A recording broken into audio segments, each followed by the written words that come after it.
आप सोच रहे होंगे 9 रूप तो देवी के होते हैं, फिर बहू? भाई बहू भी तो लक्ष्मी का रूप है। तो जब बहू के पैर पड़ने से घर में समृद्धि आती है तो और क्या क्या होता है, जरा देखिए। रामलाल और श्यामलाल 2 भाई थे। दोनों बड़े ही प्यार से साथ ही एक ही घर में रहते, लेकिन दोनों की बीवियों का रवैया एक दूसरे के लिए बिल्कुल ठीक नहीं था। एक दिन रामलाल की बीवी कहती है, अरे रमा, ये क्या कर दिया? सारा कचरा पूरे घर में फैला दिया। माफ करना दीदी, मैंने रखा तो एक ही जगह था, लेकिन हवा इतनी तेज चली कि उड़ गया। अभी उठा देती हूँ। हाँ हाँ, जल्दी करो। और एक बात, अब भाई साहब से बोल देना कि 2 रसोई कर ले। पता तो है मेरा बेटा सोहन बड़ा हो गया है, अब लड़की वाले भी आने लगे हैं, तो उसकी शादी हो ही जाएगी इस साल। हाँ हाँ दीदी, मेरा बेटा बिहान भी तो बड़ा हो गया है और उसकी भी तो शादी होनी है। ठीक कहती हैं आप।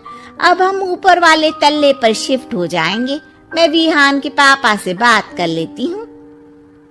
बात नहीं करना, शिफ्ट होना है, क्योंकि मैं अब साथ नहीं रह सकती।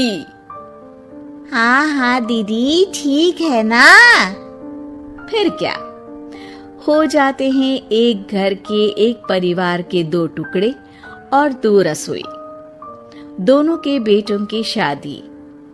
और फिर शुरू होती है कहानी। अरे मेरी बहू तो ढेर सारा दहेज लाई है।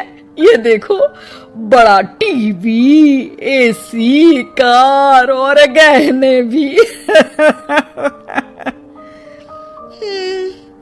दीदी, ये तो बहुत अच्छा है, लेकिन है कहाँ आपकी बहू? वो सो रही है, थोड़ी रिजर्व टाइप की है ना, अपने ही कमरे में रहती है और ज्यादा बात भी नहीं करती।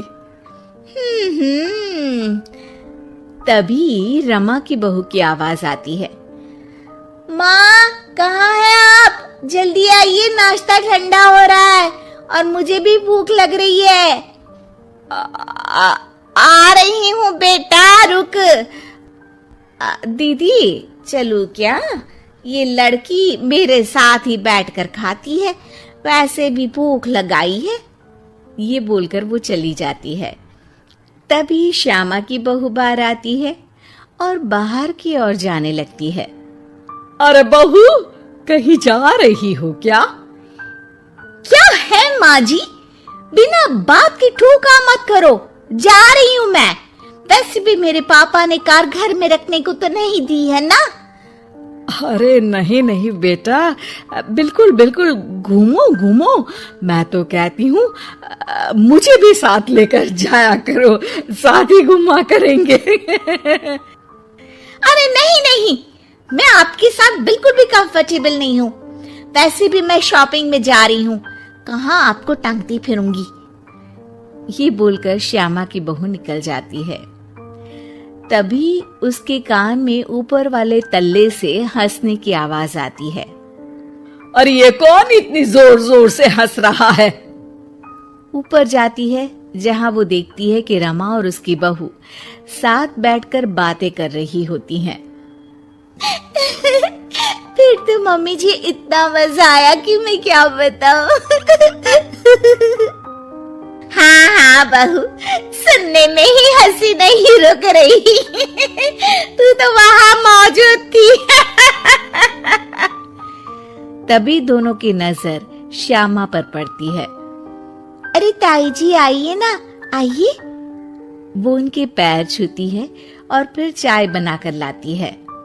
श्यामा अकड़ कर कहती है, अरे नहीं नहीं, मैं चाय वाय नहीं पीती, बस हंसने की आवाज आ रही थी तो सोचा बता दूं कि टीवी की आवाज धीमी कर लो।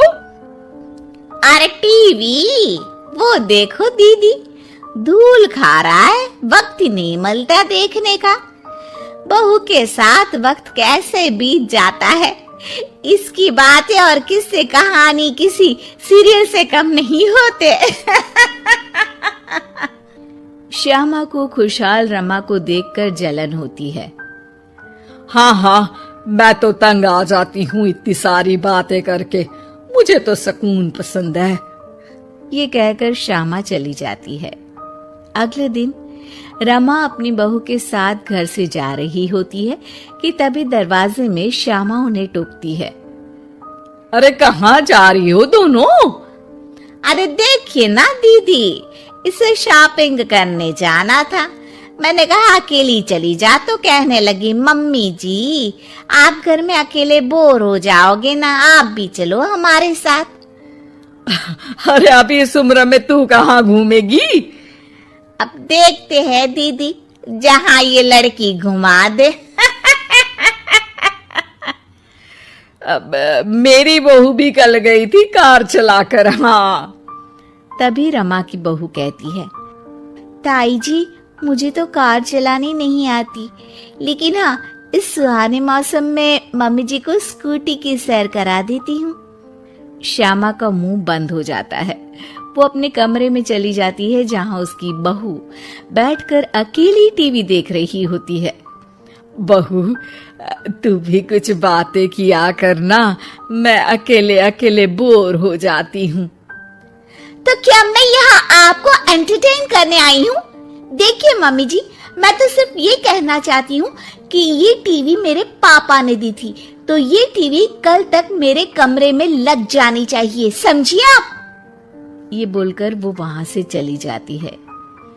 श्यामा सोच लेती है कि वो अब ये सारी बातें अपने बेटे को बताएगी।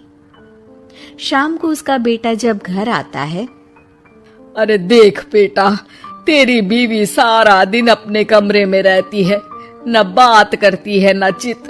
मैं बूढ़ी सारा दिन भूत की तरह अकेली घूमती रहती हूँ घर में। अरे माँ मैं क्या बोलूं, मैंने कई बार उसे बोला कि सबके साथ उठा बैठा करो, हंसा बोला करो और मिलकर रहो, लेकिन वो कहती है कि उसका मन ही नहीं करता। अरे क्यों मन नहीं करता है? ऐसा क्या हो गया? माँ तुझे याद है, उसके पिता ने कार देने से मना कर दिया था, कहा था कि उनके पास पैसे नहीं है, साथ ही तेरे सामने हाथ भी जोड़ा था, लेकिन कैसे तूने उसके पिता के साथ बुरा व्यवहार किया था। उन्हें कहा था कि पैसे नहीं है तो किसी भिखारी से शादी कर दो अपनी बेटी की। हाँ हाँ बेटा, तभी तो आज दरवाजे पर इतनी लंबी कार खड़ी है।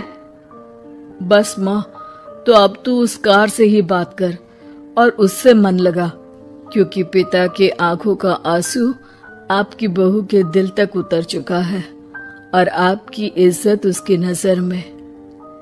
अब श्यामा को समझ आता है कि कुछ निर्जीव चीजों से घर भरने से अच्छा है कि सजीव चीजों से जिंदगी भरी जाए।